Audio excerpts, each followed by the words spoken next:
Good afternoon and welcome. This is Kevin Green. I'm your host for this afternoon's Circle webinar, brought to you in association with LeaderShape. Thank you for joining us this afternoon. We've got a couple of fantastic guests who I'll introduce you to in a moment. What we are speaking about, or what we're exploring this afternoon, because as you know, one of the things we're really keen for you to do is to participate, ask us questions, give comments, views and opinions. So we're here to talk about how leadership behaviours can enhance performance during cultural transformation. So in reality, we're going to be talking about leadership behaviour, the role of leaders when an organisation is going through some kind of transformational process. And again, I think that's obviously self-evident at the moment that most organisations are going through some kind of change. And I'll talk about that in a second. Two speakers with us this afternoon, or two panellists. First of all is Robert Jarvis. Hi, Robert. Hi. Robert is a Chartered Fellow of the CIPD, over 20 years experience in human resources. Got his Masters in Human Resource Management from Middlesex University. Undertaken a number of senior roles in retail, the NHS, consultancy and energy, and most lately in the global role in financial services. And that's as the global head of HR for Sarah Global. So Robert, we're delighted to have you today. And you're going to be sharing your case study about when you was working at NG with us a bit later. That's correct, yep. Fantastic. Our second speaker, and I'm delighted that we've got Greg with us today. Greg is an international thought leader, speaker and practitioner in leadership development with a particular interest in gender balanced leadership in organizations. Greg formed LeaderShape, now LeaderShape Global, with John Knight in 2004. The company is now recognized as a major player and thought leader in leadership development across the globe. Welcome, Greg. Thank you, Kevin. Nice to be here. Yeah. So just let me sort of position this afternoon's webinar. I think one of the things that I mentioned earlier on, that most organizations are undertaking some kind of change process. A survey by McKinsey 2 months ago showed that 71% of global CEOs said that they were undertaking an organizational transformation. So again, one of the things that clearly is going on is most organizations, for a whole host of reasons, are in the process of adapting, changing, or being disrupted and having to change in relation to that change. This is clearly driven by changes in the competitive landscape, whether it's new competitors emerging, changing customer expectations, having an impact on value propositions and business models. It could be digital. I mean, I think digital transformation is a bit old hat now, but I'm still seeing lots of organizations talking about how they need to shift to a digital way of working or a digital platform in terms of services.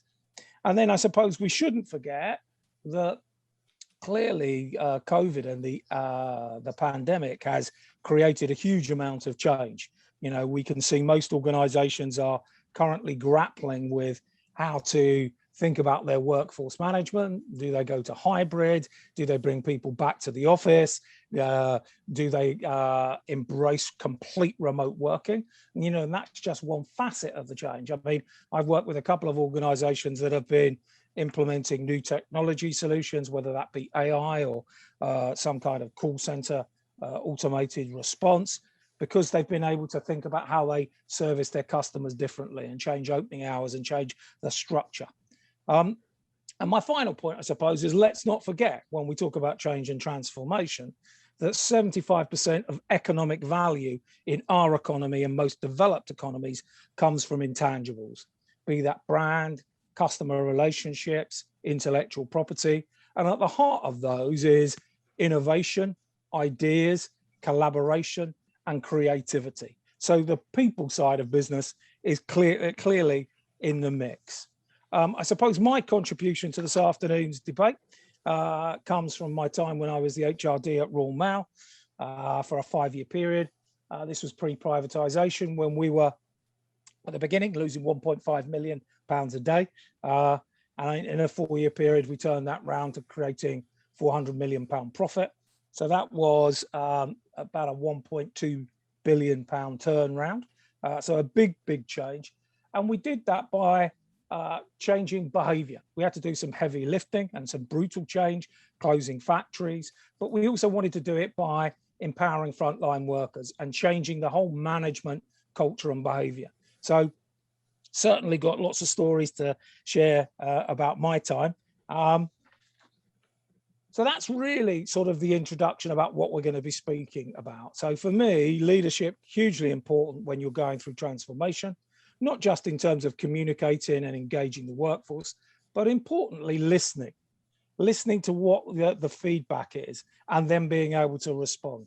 So without further ado, we're going to open up and have a poll. So I'm always keen to get some feedback from you in terms of where you are in the process. So the question's very much around change and transformation. I'm looking for you to only tick one of the 4 boxes. So the question is, are you currently undertaking or planning a major change program? Question 1, yes, we started and it's going well. 2, we're finding it difficult to get traction and change behavior. 3, we're making progress, but the business results aren't yet showing, or we're still at the planning stage. Really keen to get you guys to vote. Our panelists and myself can't vote, so we're really just looking some feedback from you this afternoon. Once you've voted, I'll ask Robin to share the data, and then we'll start our conversation. Okay, another 30 seconds, if everyone voted. And while I'm just doing that, one of the things I haven't done is encourage you to use the chat functionality at the bottom of your screen. As we progress on today's webinar, we're really keen for you to ask questions, give feedback, challenge what we're saying, give us different views and opinions. So please just drop it into the chat box. I will look at those and then feed the questions into Robert and Greg. So, Robin, can you share the answers with us? Well, 8% of people have just sort of started. No one's finding it difficult to change behavior, but we've got 46% of people saying they're making progress, but the business results aren't yet showing. And another 46% saying we're in the planning stage. So I think today's session will be hugely beneficial for all of you. Greg, any sort of take on that? Any surprises? Anything that you thought was slightly different than you'd have seen from your own experiences? It's good to know that some people on their if they've started and it's going well.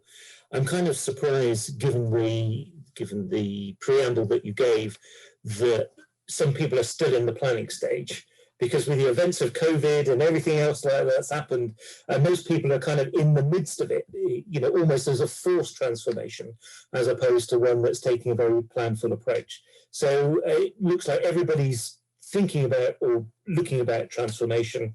I'm just surprised that it's not further down the track than those data show. How about you, Robert? Any surprises? Any take on the data, or the same sort of observation as Greg? Same sort of observation, and I think it was interesting that the bottom 2 numbers were fairly similar. So I think that, I think the pandemic has shown that organisations do need to change, but I think even currently in my current organisation, which has a global remit, we're thinking about what that change needs to be in each of the jurisdictions. So I'm probably in that category where we're still thinking about what the change is and what needs to happen. We know something needs to happen and we're working on it. Yeah, I'm currently working with a bus and train operator that basically, because of, you can imagine what's happened, they're basically only surviving because of public funding. They're in the process of preparing for a world where they think they can only have 70% of their customer base, and in a small margin business, they're having to rethink everything. So yeah, I think everyone's in a different place. So let's kick off, Greg. Tell us a little bit about what you're seeing from your clients and the organizations that you're talking to. Are you seeing that the sort of people side of transformation is higher in the strategic mix? Are people, are they doing change differently today than they were 5 years ago? I think what's dawning, if it hasn't dawned already, what's really dawning is the human element in transformation. So although you kindly introduced me, but one of the functions that I have at the moment, I'm speaking to you from just south of Oxford, but usually I reside in Riyadh, Saudi Arabia, where I'm helping the Saudi government do whole-scale transformation of their healthcare system. And this is part of the delivery of the UN Sustainable Development Goals. It's also part of their Vision 2030. So this is transformation at scale. It's transforming the whole country. My particular bit is in the healthcare system. And what they have is an incredibly elaborate, interconnected transformation plan. What they're finding is the thing that's actually enabling it or hindering it is how well the people element is dealt with. One of the things that I'm helping them to deal with, and I think this is one of the things that if you are looking at whole scale transformation, is to take a system-wide approach. So you need to be thinking about systems thinking, you need to be thinking about leadership in complex adaptive systems, because actually that's very different from leading small organization. And you know from your experience in the post office that leaders tend to think that they've got more power than they actually have. So our go-to chart, if you like, is nearly always the organogram of an organization with the chief exec at the top, and then the executive and the heads of and all that sort of stuff. But then if you look at a systems chart of how things actually work, actually you can't find the chief exec in there at all. You can't find the executive team. There are all sorts of interconnected feedback loops. And so, it's really, really different. So one of the things I would say is that what looks good on paper doesn't necessarily translate into reality. That's for a start. And the thing that helps all of the cogs and all of that is leadership, it's cultural change, it's that vision of what you're looking forward to achieving. So, and all of that is within that are people. Yeah, absolutely. I mean, one of the things I suppose we're hopefully seeing less of is restructuring. The whole thing about it's the organogram and we're going to take 10% of the cost base out and we're going to reconfigure an organization without looking at how the work gets done and how the system operates. So, and are you getting involved in that? Are you really doing the sort of systems thinking and trying to help organizations think about the interrelationship of different elements of that? Well, my actual role as part of LeaderShape and my role as in leadership development is to get the chief execs, the Ministry of Health, the chief execs of the clusters and the biggest hospitals and everything to even think about leading in a different way, one which fosters and encourages, enables cultural change, which then fosters, enables and encourages transformational change. So I'm working with the leaders. I'm not doing it. I'm working with the leaders who are responsible for implementation. So tell me a bit about, your take on I was going to say the right leadership behaviors. There's no such thing as the right leadership behaviors. Tell us a bit about, what you perceive and what you've been, facilitating and working with lots of organizations. What is the role of leaders within an organization that's going through, let's talk about something which is significant, organizational wide transformation, something where they are radically changing how they do things. What is the role of leaders? How do you work with your clients to get them to think about that differently? Well, we'll kind of come to this in the case study that Robert and I have prepared. But I think at the center of it is to change the leadership behaviors and think less about telling people what to do and move very much, and this is the word that you've mentioned already, and that's the listening word, but move more towards a coaching style of leadership. You have to remember that 60+% of good problem-solving ideas won't come from the senior management. They'll come from the coalface workers. So if you're not listening to what they're having to say, you're not going to be able to integrate their good ideas into what's going on. So, it's very disseminated leadership, it's very adaptive leadership, but at the core of it, I think, is that coaching style of leadership, more listening, asking the right questions. If you combine that with the visionary style, then it becomes really potent, because people, even if they're in remote areas, and of course, when I say remote areas, working remotely, we've spoken about the impact of COVID with virtual organizations or hybrid organizations. People need to know that there are golden threads drawing them to a point of singularity of where they need to go to. And if you don't have that strong and compelling and really, really importantly, simple vision of where they need to end up, if you make it a really complex thing, then there's going to be misunderstanding everywhere. So it needs to be a really, really simple, conveyable, passing on sort of message, so that when they're in their divisions or when they're in their remote organizations, if they're making decisions, they know what the decision needs to be to bring them all into a congruent pace towards their transformed new vision. One more question, and then we'll bring Robert in and ask him about his story. I'm really interested in the sort of, getting line managers and leaders to coach, because, I think, certainly historically and even up to recently, most organizations, most people that are managers, or let's not talk about the organizational leadership, but, managers and leaders throughout an organization of any size tend to have progressed because they're good technocrats. They're good at doing a job. They're great at managing tasks. They get things done. And then all of a sudden, we're going through a transformation and we're going, well, you've got a coach. And that's quite an alien concept quite often to managers that have grown up in an organization where it's a bit command and control and a bit top down. So do you just want to tell us about conceptually a little bit about how you go about developing, that mindset and the skills to support it, so that we can get sort of managers that don't do it naturally start to? Okay, well, it may be, maybe the best way to illustrate is a personal story. So in my past, my first career was in pharmaceuticals and biotechnology. My second was in telecommunications. So that's quite a leap from pharmaceuticals and biotechnology to telecommunications. And I ended up as MD of a telecommunications company, not knowing anything about telecommunications.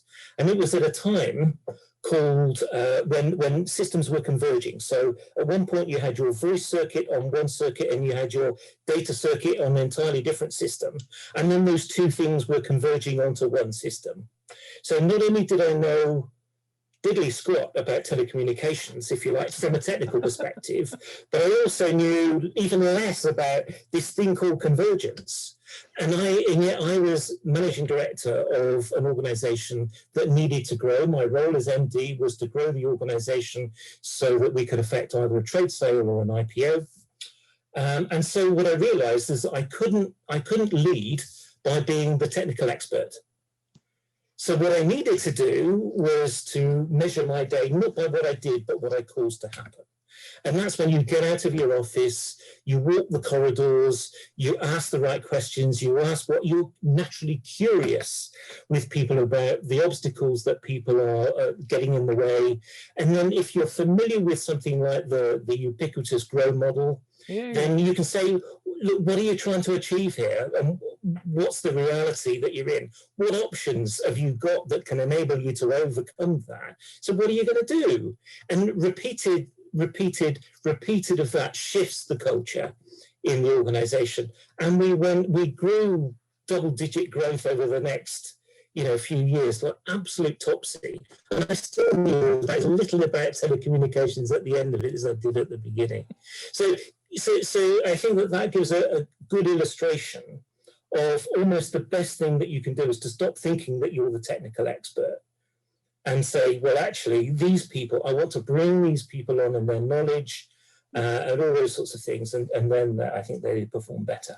And I think one of the things that is interesting is I think most people turn up to work wanting to do a good job. And I think the great thing about coaching is it sort of unleashes potential, doesn't it? It encourages people to take some responsibility and to try different things and to accept, if you think about any other kind of walk of life, you think about, I don't know, sport or music, people have coaches and that you'll never, the coach is never as good at the activity as the person that's being coached, but they're there to bring out the best in that individual. So There's so much opportunity, isn't there? Yeah, I mean, classically, what you're doing, in terms of Sir John Whitmore, who's credited with devising the GROW model, is what you're doing is you're raising awareness of what the issue is. So if you improve the quality of input, you improve the quality of the output. That's the whole point of it. But the second really most important thing is that the responsibility remains with the individual. So it's not you as the boss taking the responsibility. You're leaving the responsibility for answering the question, for the time frame, for overcoming the obstacles, all with the individual. So you're empowering people. You're empowering people all over the place. Okay.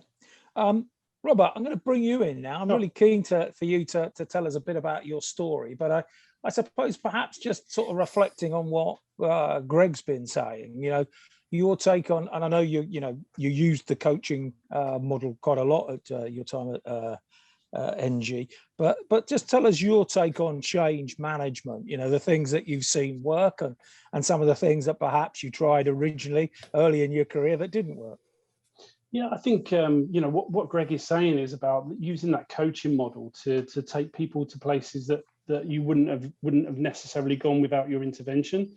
And I think that with that, the changes that we were going through, sometimes organizations are going through not just one change, not two changes, but numerous changes. Yeah. And you're trying to work out the best way forward from that. And actually, it's all right to say that you don't know all of the answers at that point in time. And actually, collectively, if you bring in that coaching kind of style and culture within the organization, then collectively you work on it together. And I'll go through the case study shortly, but part of my thing is that the 6 members of staff that reported to me in the HR team were equally as important in this whole process as myself, and you have to go through that process. I think the age-old thing around communication, you always think that you've communicated well enough, but you really never have, and you have to test on that communication. And that's something that I picked up pretty quickly when we were going through the huge change at NG. So why don't you take us through the sort of your story about NG, starting off giving us obviously a bit of context, a bit about the organisation and the change it was going through, and then I think you're going to bring in Greg, and then you're going to talk about the results. So yeah, really keen to listen to the story. Now, just to our audience, I've not had one question so far, and already I think I'm quite stimulated. I'm engaged in the conversation, so I'm really keen for you to ask some questions, give us some opinions, because as we get towards the end of this webinar, I want to try and bring this in and have a nice rounded conversation. So the more that you can stimulate the conversation and get your own thoughts out there, the better, please. So please use the chat box at the bottom of the screen and just ask us some questions. So over to you, Robert. Yeah, thank you. Before we've put together 3 very simple slides, but before I do that, I thought it'd be really useful for you to get a bit of history and context. So I joined what was GDF Suez back in 2010 as a senior HR business partner. And I think I was circa 100 to 110th employee through the door. So quite a small organization at that point. It was a GDF Suez, which stood for Gaz de France, which is kind of the French equivalent of British Gas.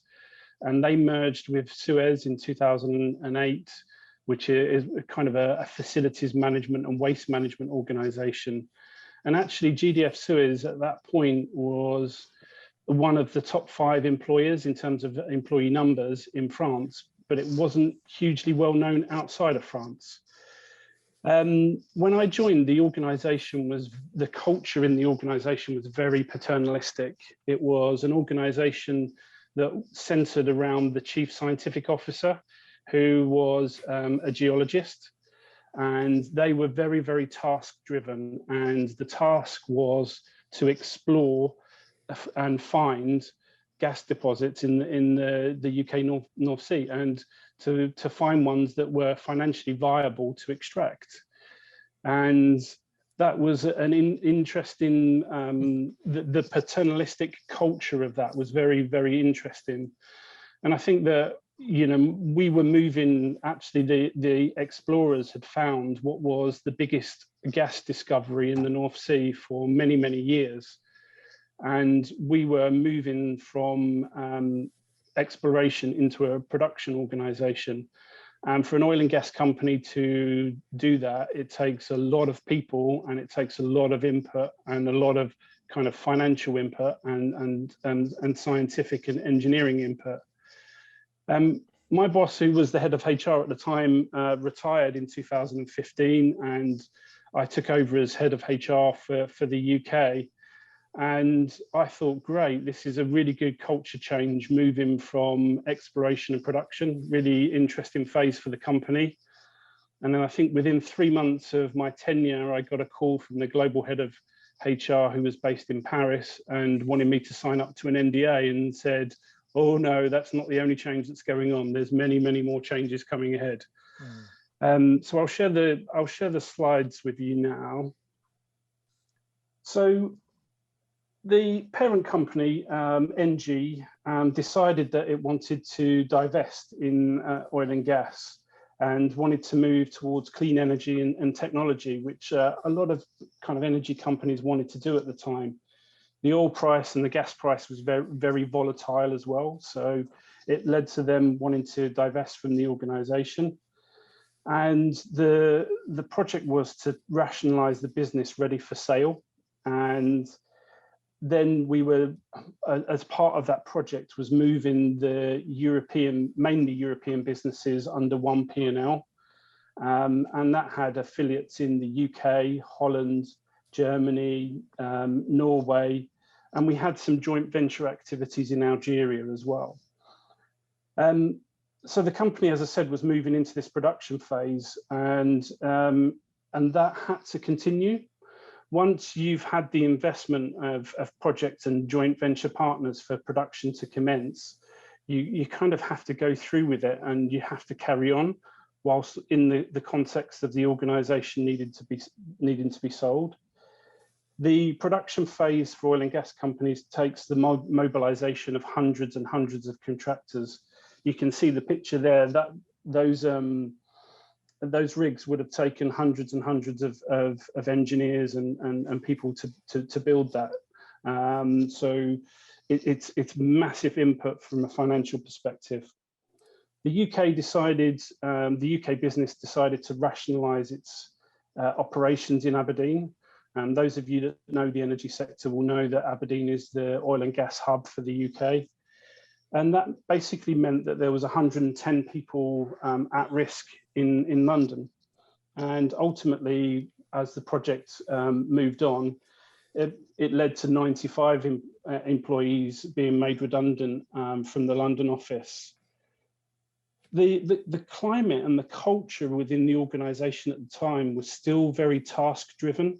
So the Cygnus field was so important to what we were doing, and it actually provided almost a necessary distraction from the reorganization, that people were still very focused on getting to production, because it was a real flagship project that people were involved in. We approached LeaderShape originally for two reasons. The first reason was to have a discussion with our senior leadership team. And I think that, like many organizations, at times the senior leadership team was dysfunctional, a little bit, had some interesting characters. But equally, we spoke to LeaderShape about creating a Leaders for Tomorrow program for us. And the oil and gas sector is an interesting one from a demographic perspective. The UK universities were not kicking out geologists and geophysicists for a number of years. So what you had was a number of individuals who had been in the sector for over 15 years, and quite a lot of individuals who'd been in the sector for less than 5 years. And that middle section, there just wasn't a lot of people around. So we wanted to, we were an organization like many. We had individuals who were in leadership positions who were there mainly based on their longevity. But we also wanted to start growing our own leaders for the future. We had some real discussions about the leadership program. When the decision to divest in oil and gas for NG came up, we had some real strong discussions about whether we were going to carry on with the leadership development program. And the conclusion that we had amongst the senior leadership team is actually we needed our leaders now more than ever. And actually we wanted to provide a forum in which they could, potentially support one another, but equally it would help them in their future careers as well. I think, again, in a technical based organization, we had a number of individuals, let's say that emotional intelligence wasn't, and the coaching style wasn't particularly their natural style. So I think it was really important during the organizational change that we introduced that to the organization. My team of 6 HR professionals, we obviously had to show a great deal of resilience during this program, and we needed to assist the wider population. And we got together and we said that we wanted the restructure program and the redundancy program to be as quick and as efficient as possible. And to try and make it as good as it can be for the organization. And I think that paternalistic culture sort of came back through then. And in the context at the time, the gas price was as low as it had been for many, many decades. And so the likelihood of the individuals that were involved in ENGIE finding work in other energy operations was very, very minimal.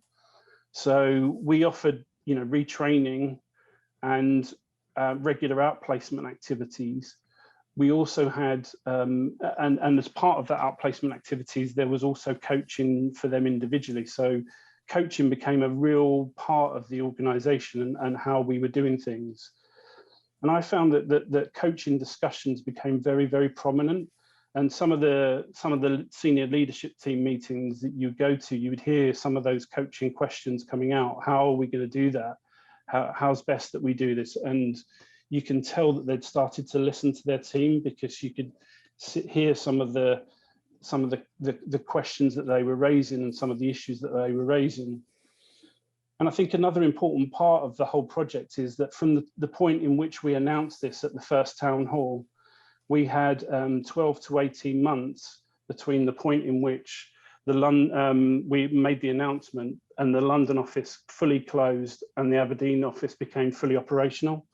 So it was a long time frame to keep that motivation and to keep production going.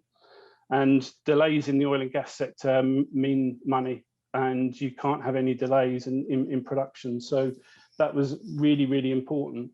And I think that we described the whole period as a perfect storm. So it wasn't just one change, it was a number of changes. I'm just going to hand over to Greg, who's going to talk you through the actions of what we did at that time. Yeah, thanks, Rob. If you want to, thank you. So we, as an organisation, the word listen has been mentioned a number of times already. So the first thing that we did was to join with Rob and the rest of his team and actually listen to what the organisation was going through, and to co-develop a programme that was practical and that would do what it needed to do. So it was quite clear that what needed to happen was that productivity in the organisation needed to be maintained. And because of the nature of the organisation and working with gas fields, safety is paramount. So safety needed to be preserved. So those were the two, if you like, linchpins of what we needed to achieve. But there were other things that were coming through as well, in as much as this was a forced transformation, but the transformation was fairly emergent. The UK being an affiliate of a French organisation, everything wasn't clear and laid out to begin with. So there was an emergent element of the transformation. And then because the organisation was being divested, we didn't know who the purchaser of the organisation was going to be either. So we needed to be able to provide some flexibility in the work that we did that would align the organisation with who is more likely to purchase it. So we worked and we signed the NDAs with ENGIE so that we were able to be aware of latest developments in all of those things. And I think that was very, very helpful from our perspective. Rob has already said that as an organisation, it was largely engineering focused, and we have to accept that emotional intelligence wasn't flooding the corridors here. So and also knowing that this was a transformation of such magnitude that many of the people that we were going to be working with, and we worked with the top 32 leaders in the organization, they themselves were going to lose their jobs. So the reason that I've put this photograph up here of, the guy with the oxygen mask on, just when you're sitting on the aircraft and you're taxiing the cabin crew and saying, in the event of an emergency, put your own oxygen mask on first and then deal with the person next to you. So our philosophy was, we've got to have these leaders in a good place, because when they're in a good place, they can make good leadership decisions and they can deal with the issues, and they're in the best placed to deal with the issues of their direct reports and the organization that reports into them. So we ran 3 cohorts across the organization of 3 masterclasses, all fairly simple. The first one was really educating people around emotional intelligence and leadership styles, their impact, when was the right situation to use them. And so it wasn't a matter of leading them all into one leadership style at all, but it was a matter of revealing to them the impact and the when to deploy some leadership styles and when to deploy other leadership styles. And that was really important. And then what we did is we focused on the practical focus of using the coaching style. As Rob has already said, and this is the thing at the bottom, each of the participants in the program was receiving coaching either face-to-face or telecoaching, so that they were experiencing what the coaching was feeling like, but we also gave them some experience of how to coach. And this wasn't around role play. We used live fire exercises all the time in the work that we did. And so they got into the routine of coaching each other and helping themselves. So it became a cohort, if you like, a broader self-help group. Now, the thing about coaching we've mentioned a lot about it already, but uniquely, how coaching helps in this really challenging situation is that it helps the leaders not to take on the monkeys of the challenges of the people that report to them. Instead, what it does is it helps those people work through them themselves. So it's not increasing the workload of the leaders in this situation. It's actually enabling the leaders to help move people on. So that was really a really valuable element of the program in terms of the feedback that we had. And then to move people further on, so Rob's already said that the London office was closing and there were some functions migrating to Aberdeen, and Aberdeen being the energy hub in the UK, whoever bought NG, and it turned out to be Neptune, would have its own culture. So what culture did they need to start thinking about? What behaviors did they need to propagate that would continue that productivity, continue that safety? So the last of those masterclasses was around the impact of leadership on climate, culture, and performance. And we did some rudimentary diagnostics to help people identify the gap analysis of where they were and what the ideal culture would be for their organization. In between, we had 3 Alive group telephone calls. Now, Alive is an acronym for Accelerated Learning in a Virtual Environment. So it's not a teleconference. What it is, it's like team coaching on the telephone. And what that does is it acts like a flywheel in between the masterclasses to maintain momentum, allow people to wear their issues, and it helps people to implement the learning that they've had in the masterclasses into their everyday workplace. And we had one of these in between each of the masterclasses. And then finally, as Rob's already said, each of those individuals received one-to-one coaching. So we made sure they were in the best possible place they could be in order to lead and make sound decisions through this whole process. I think that's probably it, Rob, and I'll hand back to you. Thank you. And I think I keep in regular contact with people that I used to work with at NG, including a vast number of the 95 people that were made redundant, and actually a great deal of them are still actually informally coach one another. So the cohorts that were there, they still get together, and obviously pre-COVID, and have a drink and talk about what's going on. And they're all in different organizations, which is all very good as well. And I think, before we go on to the results, I think that we obviously wanted to make sure that communication was covered.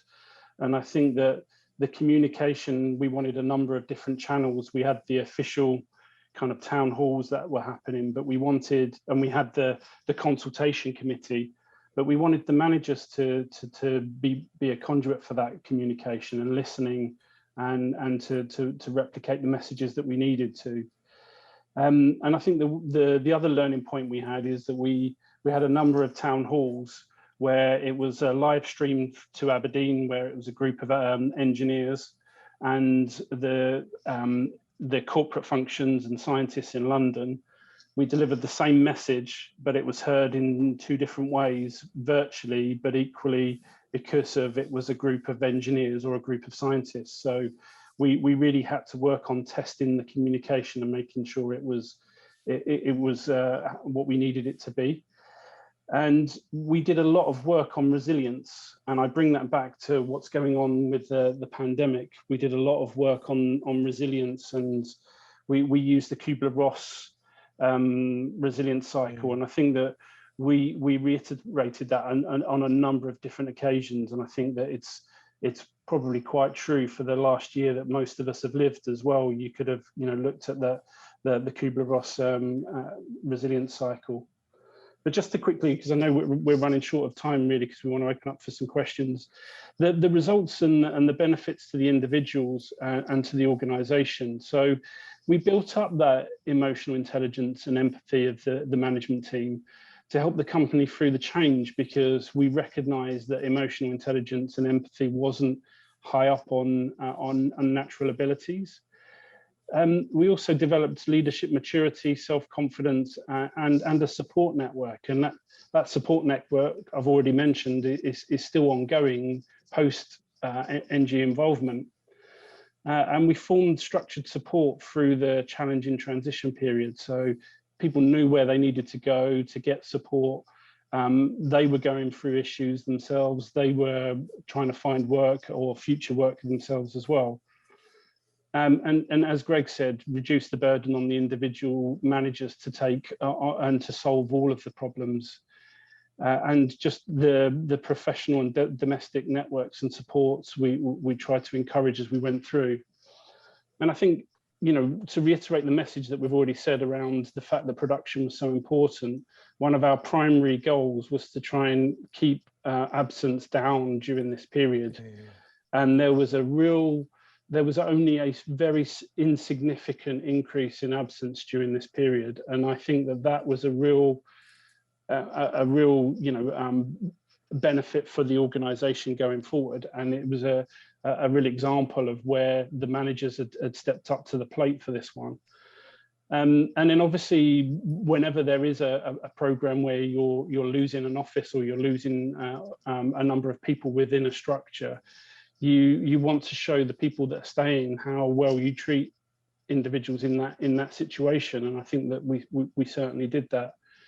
And establishing cohorts and embedded a common vocabulary, and it was great for me going to senior leadership team meetings, because all of the things that I was having to bang the table up before all of this happened, actually I was hearing it even from people like our CFO and our marketing director and other people. So that you from a HR perspective, you're pushing on an open door. And we developed a vision for that performance enhancing culture, which I know that it was discussed and moved forward for the future organisation after the sale. Thanks, Robert. So when you look back, what do you think? I mean, there's lots of things that you've shared with us, but what were the sort of one or two things that, if you were going to do a change program tomorrow, you would definitely build into your process or your way of doing it? Because again, you talked so much about so many different things. So just give us a couple of highlights of things that you think are really essential. So the one thing I would say is, and I'll go back to Greg's picture about putting your mask on first. And one thing I think that I would have liked to have done with the HR team a bit more is actually looked after ourselves a bit more. During that period of time, if I had £1 for every time someone was saying to me, "This is going to look great on your CV," I would have probably retired there and then, but that's not what you want to hear. And it's a very, very stressful scenario. So spending more time amongst ourselves and making sure that we felt comfortable. And the communication piece, I think that we had a lot of communication mechanisms, but the one thing that we really wanted to push is the listening part of it. And that was the part that really, I think that we got right, actually. Okay. There was many times when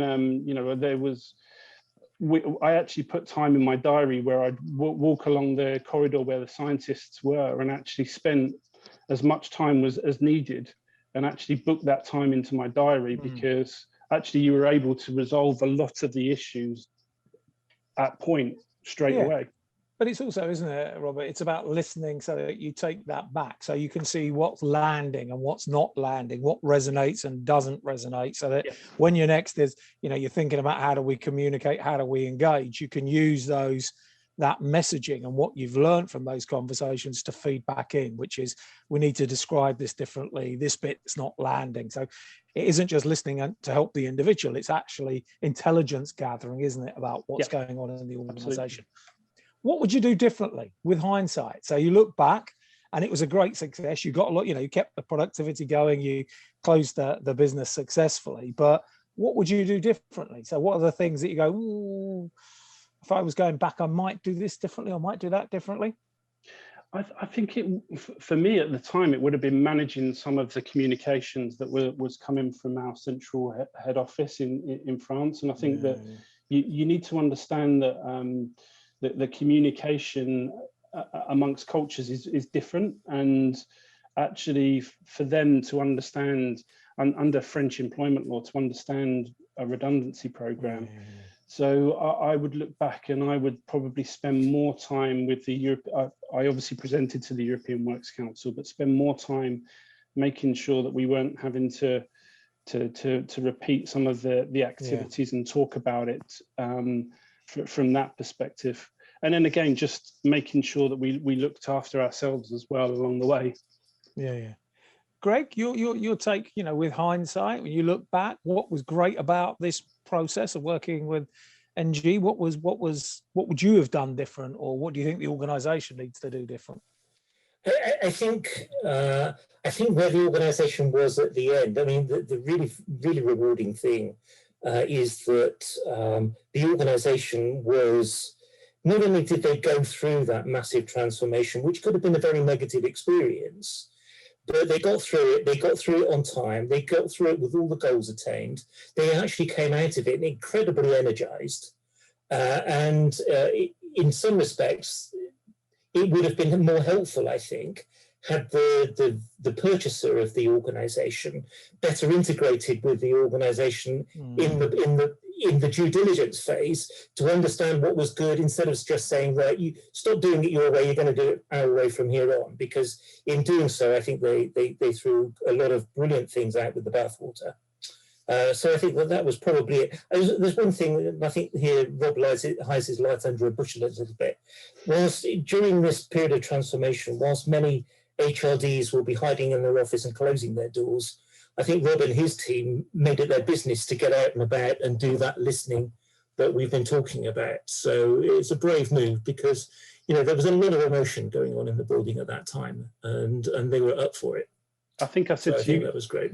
I think I said to you, Greg, at the time, actually, some of the best bits of HR that I did were standing by the coffee machine and in that corridor where the scientists were. And it's not something that you can actually say that here's a copy of what I did, but it's resolving the issues as quick as possible. Okay, thanks for that, Greg. Thanks for that, Rob. We've got a really nice question in from Leo. First of all, he says, hello, nice to meet you all.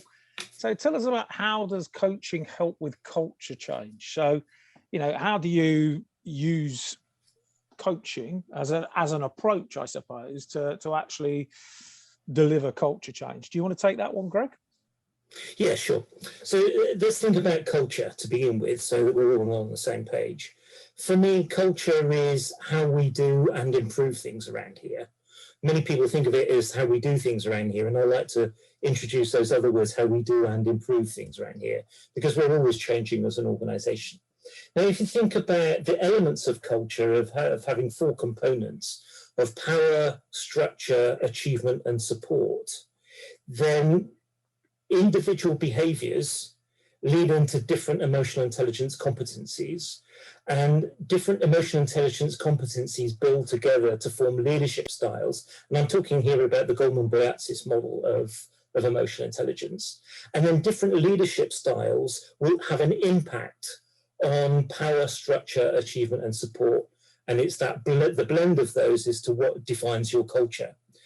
What we find in our diagnostics is that if you compare actual versus ideal culture, then people want power to go down.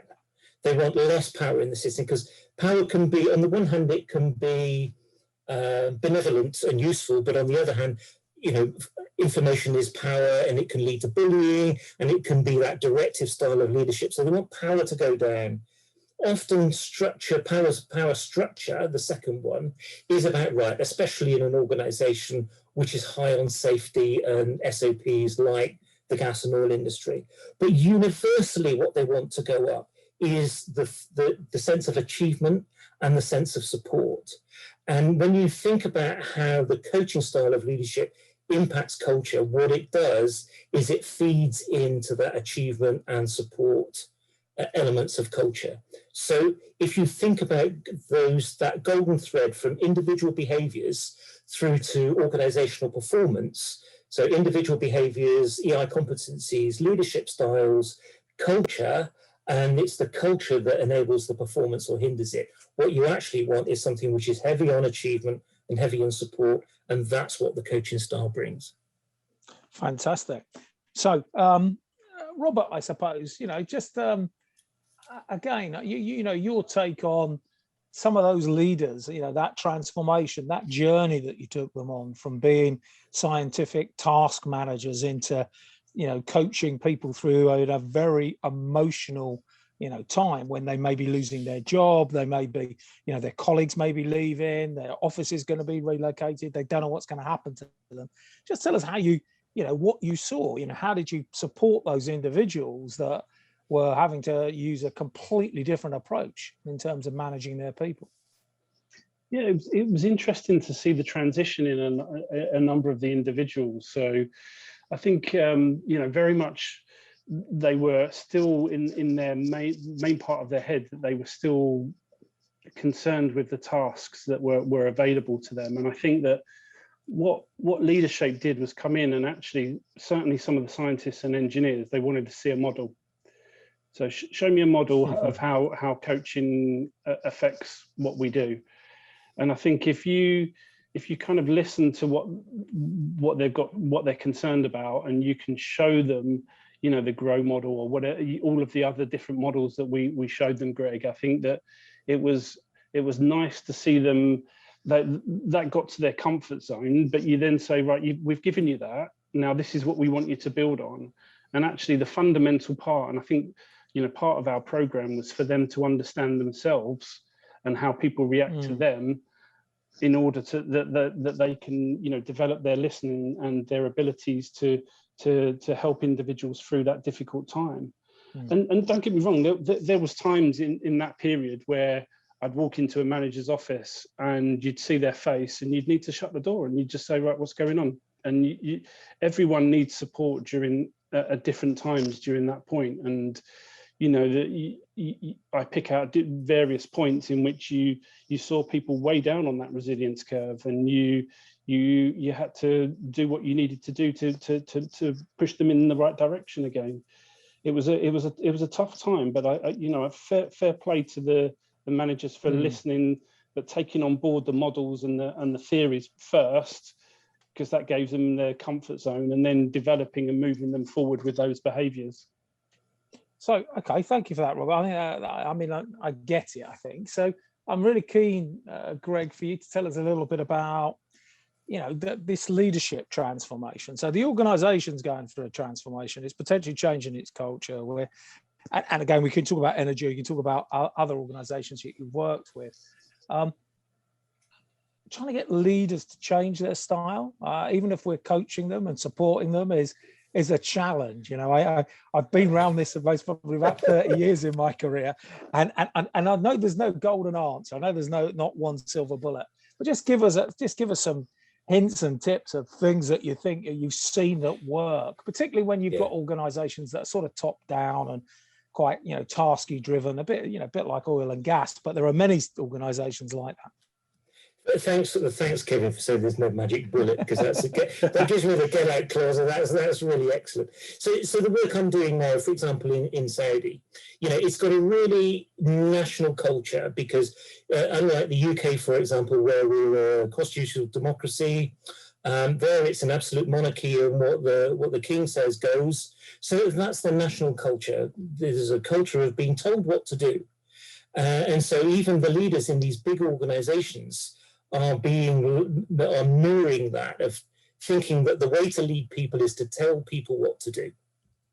And so the first thing that we do is, when working with the senior leaders, is to help them to understand that there's a different way of working, and to introduce them to different leadership. And it's basically coaching, working with them to model the behaviors that they need to be mirroring in their organizations, so that they themselves get the aha moments. So it's not heavy on theory, it's heavy on experience, and it's heavy on practicality. You know, at the back of this, there's the simple neuroscience that you need to rewire their brains before they can carry on and do anything else, which is why, you know, none of these programs are short, you know, 2 weeks away program. They're ones which apply a stimulus over a period of time. In Saudi, we use 9 months. And, you know, in between there's coaching, and we give them tasks so that they work in their context, so they build context into what they're doing, and they kind of see the aha moments. Oh my goodness, I'm doing this a bit different. So in the masterclasses, what we're doing is we're telling them how to ride a bike. We're telling them what a bike is. We're telling them what a bike looks like. We're telling them what the things you need to do to ride a bike. And then we're inviting them to go out and wobble around in the car park and actually ride the bike. And so I would always say that, you know, if you're going to change behaviors, you need to rewire the brain, and that's going to take at least 6 months. Yeah. I use that example as well, Greg. You know, I use learning to ride a bike. You know, when you got a child, you know, you have to have the stabilize on, you have their your hands on their shoulders, you then encourage them to ride, then you take the stabilizers off and you go back to doing that. It's the same process, isn't it? You know, you have to experience it. You know? Yeah. Okay, so I think we're sort of coming towards an end. I'm looking for some more questions from our audience, by the way. I suppose any other organizations that you've worked with, Greg, that have got this right, that you've just seen have really, you know, undertaken transformation in a very people-centric way. So they've got, you know, they've improved their culture and got the bottom line results that everyone's looking for. So here's another example. So one of the organizations that we work with was one called the Financial Ombudsman Service. You might be familiar with. You know, if you think about, you know, their role is to be a cheap, quicker alternative to the court system. And I thought that they were going to be an organization, because it's the Financial Ombudsman Service, that they were going to be an organization that's full of accountants. Actually, it's not. They were the biggest recruiter of law students in the UK when we were working with them. And they went from, I think, in a period of 4 years, they went from 400 to 4,000 people. They did their 4 millionth complaint. And so this was a huge transformational change, not in the direction that we've been talking about with Rob's organization, but in growth terms. And there was, we worked with their senior leaders there, and there was one individual that I remember really, really fondly. And when she started in her role, she was, by her own admission, a very directive leader, telling people what to do. And in her department of 30 odd people, she had ombudsman, law graduates, really, really bright people. And of course, if you use a directive leadership style with really, really bright people, they just get turned off. And they say, right, fine, your decision, if it all goes belly up, I've done what you told me to, and they become very disengaged. So that meant that they were leaving her with the difficult decisions. She wasn't getting to her work until late in the day after work. She was working late into the evening, weekends, and all that sort of stuff. And over the course of the year that we worked with her, she made that transformation of being a wholly directive leader to one who knows where she is on the spectrum between being a non-directive leader and a directive leader. And she started to apply far more non-directive leadership approach. And then suddenly what she realized was that the productivity in her department over the course of a year, now I have to say we measured this at the end of the program, but then I went back a year later to see what had actually stuck, because there's no point in measuring it right at the end of the program. No. So a year later, I went back, and she said over the course of the year since the program, productivity had gone up by 30%, which equated to around about £1 million return on investment with one individual over the course of a year, simply by changing her leadership style from one thing to another. And what that did is it meant that she was no longer the pinch point for that transformational change. In fact, the ideas for transformational change were now bubbling up from underneath. And so instead of having to say, come on, guys, come up with some ideas, she was in the position of saying, well, I like that idea. That idea needs a bit of working on. So, which is a really different prospect from thinking, how am I going to make this happen? To how am I going to manage these people to keep them all engaged in doing it? Yeah. And she absolutely transformed the whole thing. So fantastic story. Right. Why don't we just finish off then with, from both of you, from you, Rob, and then you, Greg, your one piece of advice as an HR leader sat there at the moment thinking about, crumbs, where do I start? Or I've started and it's not really going well. So what's the one piece of advice for an HR leader that's thinking about, having to, transform their organization or develop an approach to do that? What would you say? So do you want to go first, Rob, and then we'll come to you? It's a difficult answer in these current pandemic times, because I think my answer would have been actually to walk the corridor and feel it. You can feel how people are feeling, where they are on the resilience, talk and listen and understand.